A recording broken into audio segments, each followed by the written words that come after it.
की बात है, मेरी उम्र तकरीबन 24 साल हो गई। रहीम यार खान से एक कस्बा है, उसका नाम है तरंडा सवाए खान। मुझे कोई काम था, मैं वहाँ गया तो जुमे का दिन था।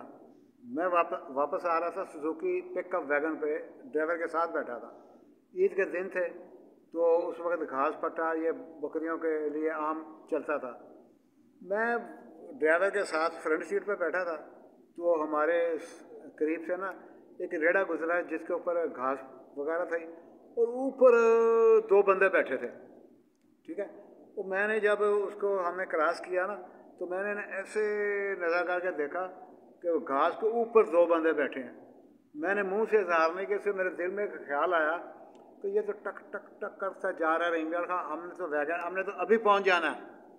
मैंने सिर्फ दिल में ख्याल है, मुंह से इजहार नहीं किया। अल्लाह पाक को बात ये पसंद नहीं आई। ऐसा मैं यकीन करें, सिर्फ चंद मिनट के अंदर अंदर ना सुजुकी वैगन का टायर पंचर हो गया। मैं सड़क पे खड़ा था, मैंने जुमा भी पढ़ा था, रहीम यार खान आना था। अब यकीन करें पीछे से कोई सवारी नहीं आ रही थी, वही रेड़ा आया पीछे से, दो आदमी ऊपर थे।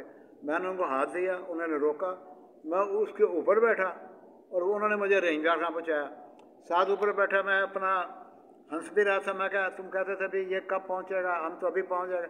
अल्लाह ताला ने कहा नहीं, तुम्हें इसके ऊपर बैठा के रहीम यार खान पहुँचेंगे ताकि तुम्हें इबरत हो।